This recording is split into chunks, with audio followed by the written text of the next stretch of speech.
Growing up was tough, with Dad always on my back. Mom passed away when I was little, so it was just the two of us, and Dad took the whole single parenting gig to another level. He had rules for everything. No hanging out with the kids who liked to race cars, no wild hair colors, and studying had to be my top priority. "Jenna, those kids are trouble, you hear me? Stay away from them," Dad would warn me, his voice stern, whenever he saw me chatting with the neighborhood thrill seekers. "But Dad, they're just having fun. We're not kids anymore." I'd shoot back, trying to stand my ground. "It ain't about age, it's about making smart choices. And dyeing your hair like a traffic light ain't smart," he'd say, squinting his eyes as if he could scare the rebellion out of me. I wasn't having any of it. "Maybe I want to stand out," I'd retort, my voice just as firm. Dad wasn't just a stickler at home. He had a reputation around town too, always preaching about responsibility and hard work. He meant well, but to me, it felt suffocating. Every time we clashed, which was often, I'd pack a bag and storm over to Aunt Marie's place. She was Dad's younger sister, lived a few blocks away, and was the exact opposite of him, easygoing and always with a smile. "Aunt Marie, why can't he just chill out? It's like he's stuck in some ancient times," I'd complain as soon as I dropped onto her couch. She'd chuckle, handing me a soda, before sitting down next to me. "Jenna, your dad's just scared. He lost your mom, and he's afraid of losing you too. But he sees the world his way, black and white. But that's just it. I'm not him. I need some color in my life, you know?" I'd say, popping the can open. Marie would nod, her expression softening. "He does go overboard.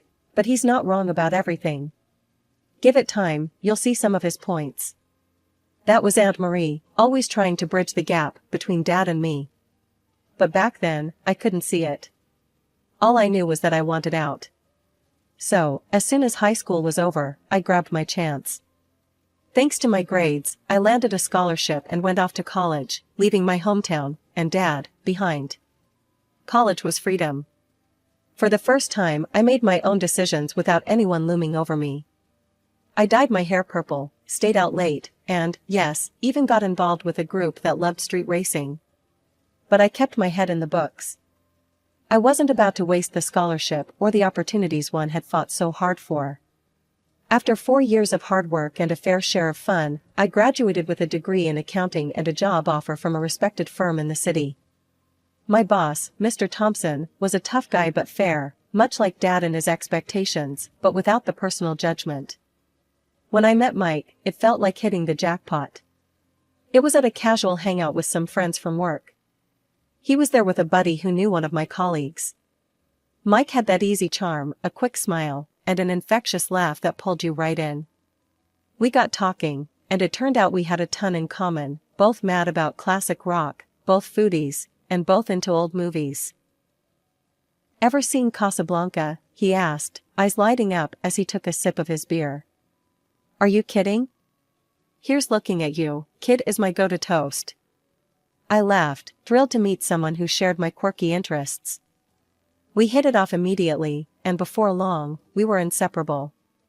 Dating Mike was a whirlwind of dinner dates, movie nights, and lazy weekends just lounging around. 6 months later, we were married. It felt right, like everything was falling into place. The first year was bliss. We talked about everything, made decisions together, shared our dreams and our bank accounts. I felt like I finally had the partnership I craved, equal, open, just perfect. But then, things started to change. It began subtly. One night, as I was getting ready to meet some friends for drinks after work, Mike frowned. "You're going out again? You know, you've been kinda busy lately," he said, his tone more accusing than curious. "Just catching up with the gang. It's been ages." I replied, trying to keep the mood light. "Yeah, but maybe you should chill on the outings. We could use some us time," he insisted, not really asking but telling. I paused, a bit thrown off. "Sure, we can plan something for the weekend?" It didn't stop there. Mike's suggestions became rules. He started expressing his concerns about the time I spent with my friends and even my workmates. Then came the big ask. One evening, Mike was going through our finances, a spreadsheet open on his laptop, his brow furrowed in concentration. "Babe, I've been thinking," he started, not looking up from the screen. "It would make more sense if I managed our finances. Just hand over your account details." I hesitated, surprised. "What? Why? I've been handling my finances since forever. It's just easier this way. I can keep track of our spending and savings. Plus, it's what a husband does, right?" he said, finally looking up at me with a smile that didn't quite reach his eyes. I felt a chill, but nodded, unsure. "Okay, if you think it's best." From then on, Mike took control. He decided where we went, what we did on weekends, and how we spent our money. If I suggested something different, he'd shoot it down. "No, that's not a good idea," he'd dismiss without discussion. As months passed, I found myself fading into the background of my own life. My friends stopped calling so much, knowing I'd likely say no. My world shrank to what Mike approved, and the vibrant, independent woman I once was began to disappear. I didn't even recognize myself anymore. Living near Mike and his parents seemed ideal at first, like having a close-knit family just next door. But reality bit hard and fast. His mom, Nancy, was a sweet talker with a controlling twist, and his dad, Frank, was just as invasive, treating our place like it was his own. One chilly evening, I was just getting home from a long day at work, my mind on the 1,000 things I still had to do, when Nancy called. Her voice was sugary sweet at first. "Jenna, darling, have you started dinner yet? Mike must be starving after his hard day," she cooed over the phone. "Actually, Nancy, I just walked in. Dinner's gonna be a bit late tonight," I replied, trying not to let my frustration show. Her tone flipped cold as ice. "Well, I hope Mike doesn't have to wait too long. A man needs his dinner on time, you know." It wasn't just the dinner comments. Nancy believed Mike should be pampered because his job was supposedly more demanding, despite us both working full-time. Her idea of fairness was skewed wildly in her son's favor. I was expected to handle everything else, cooking, cleaning, and then some. It didn't stop at our home either. Nancy had me over at their place regularly, pushing a broom or a mop into my hands the moment I stepped through the door. And Frank? He was no better. Weekends were his domain apparently. He'd show up at our house first thing Saturday morning, remote in hand, ready to take over the living room. The TV volume cranked so high it made the windows rattle. He'd settle in like a king. "Jenna, where's the beer?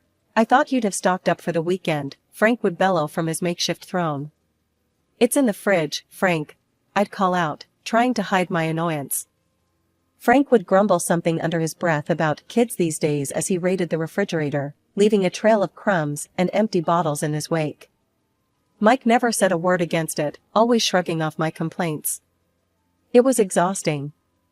Between my job, keeping our home, and catering to the whims of my in-laws, I was stretched thin. I began to lose pieces of myself, my time, and my sanity to their endless demands. Things at work took a sharp turn when my company decided to absorb a smaller firm. The accounting department there was a mess, a tangled web of inaccuracies and outdated systems. It fell on me to sort it all out, which meant long hours and even more stress. Coming home late became the norm rather than the exception.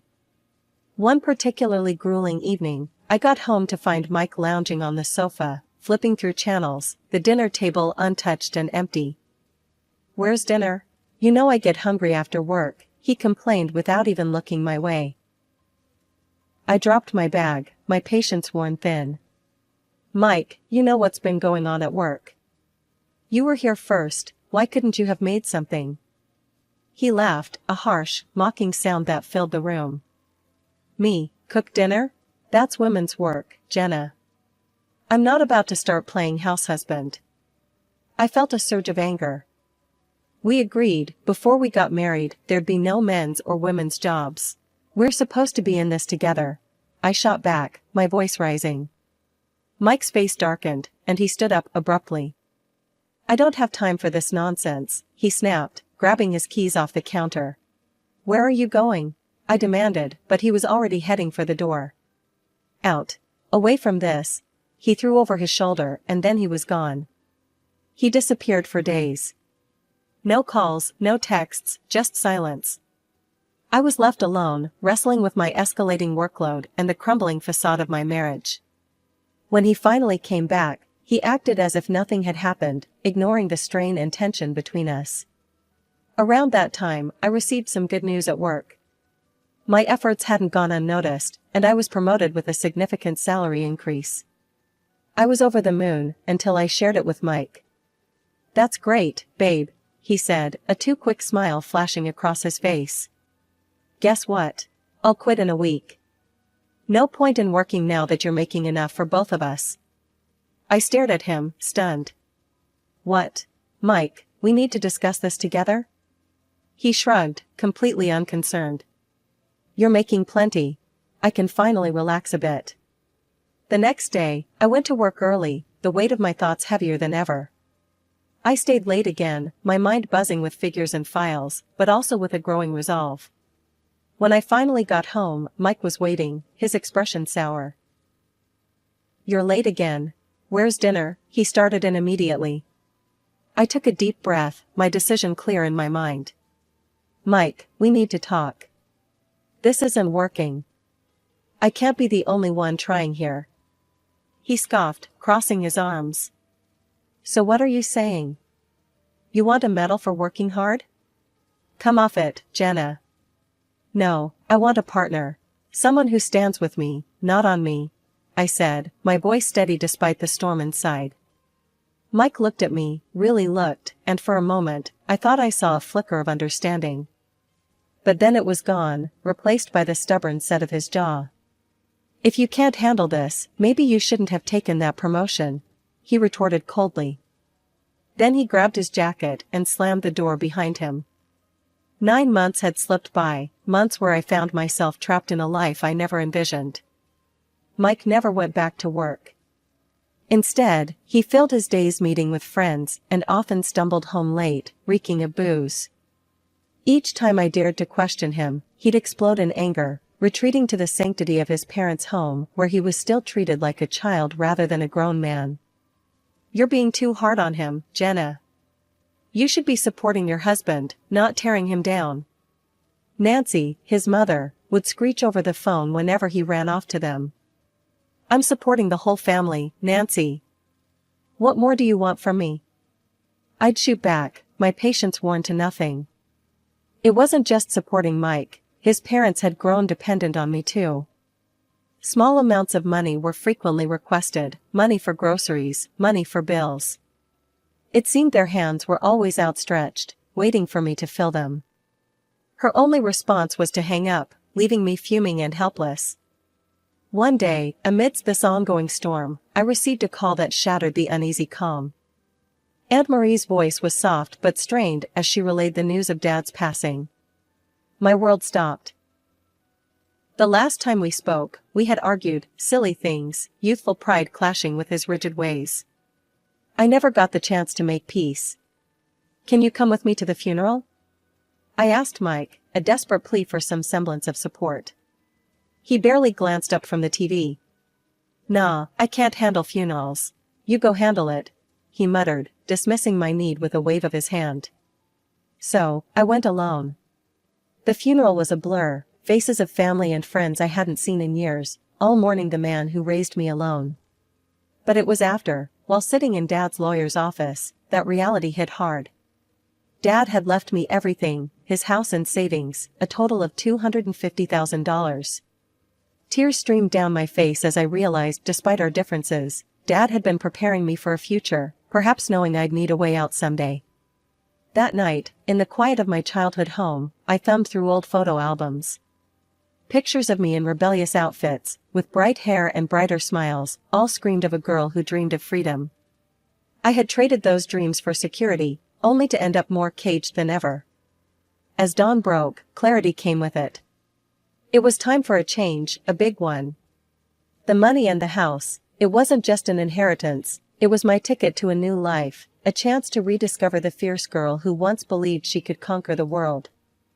I need to do this, not just for me, but for the woman Dad believed I could be, I whispered to myself, a vow in the still morning air.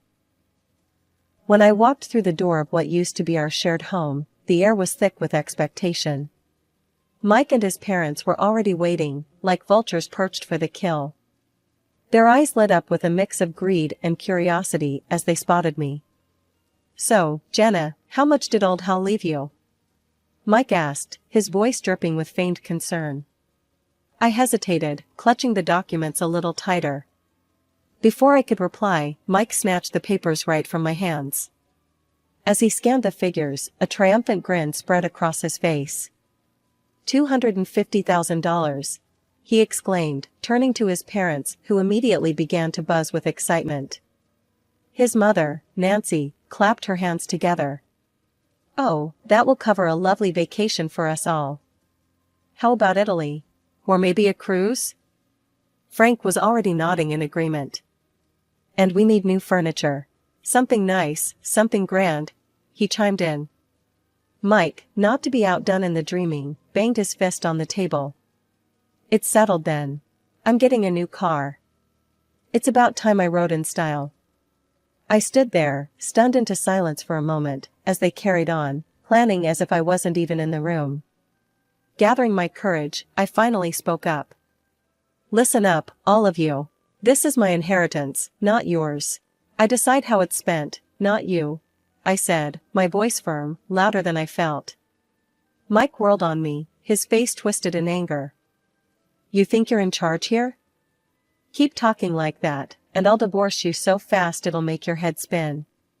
His threat hung in the air, but before I could respond, Nancy grabbed me by the shoulders and shoved me towards the door. "Think about how you're acting, Jenna. You're too arrogant. Maybe a night outside will cool you off," she hissed, her voice venomous. I stumbled out the door, the shock of the physical and emotional assault numbing my senses. For a moment, I stood there, bewildered by the audacity of their entitlement. But then, almost unexpectedly, a laugh bubbled up from within me. It started small, but grew in volume, echoing into the quiet street. I felt a weight lift off my shoulders, a strange, exhilarating freedom. With nowhere else to go, I drove back to my father's house. The familiar walls welcomed me like an old friend. That night, the reality of my situation began to sink in, and a plan started to form. First thing in the morning, I picked up the phone and dialed my office. "Hey, it's Jenna. I need to ask for a couple of weeks off, personal leave. I've got some things to sort out," I explained when my boss, Mr. Thompson, answered. "Jenna, take all the time you need. I've noticed you've been off your game a bit lately. Whatever it is, sort it out. We'll manage here," Mr. Thompson replied, his voice kind and understanding. "Thanks, Mr. T. I appreciate it more than you know," I said, grateful for his support. Hanging up, I felt the first real peace in a long while. The next steps were clear. I needed to legally separate myself and my finances from Mike and his parasitic hold on my life. I knew it wouldn't be easy, but for the first time in a long time, I was ready to fight back. I was sipping coffee from Dad's favorite mug, enjoying the quiet of the morning, when my phone began to buzz relentlessly on the kitchen counter. At first, I ignored it, savoring the peace and the slight amusement at the thought that Mike and his parents were probably scheming about my inheritance. But the phone wouldn't stop, it was like it had a life of its own. Finally, I picked up, bracing myself for the onslaught. "What is it, Mike?" I snapped, not in the mood for niceties. "Jenna, you need to give us access to the money. I can't get into the account." His voice was a mix of frustration and panic. I couldn't help but laugh, the sound sharp and clear. "That's because I've restricted access, Mike. You can't use my money anymore," I said, enjoying the moment of revelation. There was a pause, a silence filled with his disbelief. "You can't do that. We're married." "Not for long," I replied curtly and hung up. That should have been the end of it, but of course, it wasn't. That evening, just as I was settling down with a book, I heard the familiar sound of a car pulling up outside. Mike and his parents came storming up to the front door, their faces twisted with anger and desperation. They didn't even wait for me to invite them in. Nancy pushed past the doorway, her voice shrill. "You think you're clever, huh? Cutting us off like that?" Frank followed, his brow furrowed. "You're supposed to share what you have with your family." Mike was the last to enter, his expression one of betrayed fury. "This is about us, Jenna. You're ruining everything." I stood my ground, feeling more secure in my decision than ever. "This is not about us, Mike. This never was. It's always been about what you could get from me." His face contorted with anger. "Well, guess what? We're getting a divorce." That's when I handed him the divorce papers, neatly prepared and waiting for this moment. The surprise on his face was almost comical. "What's this?" "Your freedom," I said dryly. "Sign them and you're free to leave." He scanned the documents quickly, a greedy spark lighting up his eyes as he signed. "Fine. But remember, I get half, 125,000. That'll adjust our plans, but it's something." Nancy muttered under her breath. "Should have been the full 250,000. Getting a piece of wool from a black sheep, aren't we?" I couldn't hold back a laugh. "Actually, you're getting nothing. Inheritance isn't divided in a divorce here. Not a cent of that money is yours." The color drained from their faces. Mike's hands shook as he realized the magnitude of his mistake. "But we've already spent anticipating that money. We went on vacation, bought things on credit." His voice faded as the reality of their financial blunder hit him. Nancy's eyes were wide with fear, and Frank looked like he was about to collapse. "This isn't my problem. You made your choices," I said, my voice cold but steady. "Now, if you don't leave, I'll call the police." The threat was enough. They stumbled out, a mix of shock and anger marking their defeat. As the door closed behind them, a profound sense of relief washed over me. They were out of my life, finally and completely. Selling Dad's house was tough, like closing the final chapter of my old life. I felt every pang of regret as I handed over the keys, but I knew it was the right move. With that money, I bought a new place right next to my work, a cozy little house that was all mine, no strings attached. At work, things were looking up too. Mr. Thompson had been watching my progress closely, and one afternoon, he called me into his office. The sun streamed through the blinds, casting lines across his face as he looked up from his papers. "Jenna, you've been pulling in some impressive numbers, and your leadership hasn't gone unnoticed," he started, his tone serious but warm. I stood there, hands clasped in front of me, waiting. "I want to offer you the position of deputy director. You've earned it," he said, his eyes steady on mine. "Thank you, Mr. T. I won't let you down," I replied, a mix of pride and excitement swelling in my chest. It felt good, really good, to be recognized for my hard work and not just seen as a bank account or a maid. Meanwhile, Mike and his parents' situation had taken a nosedive.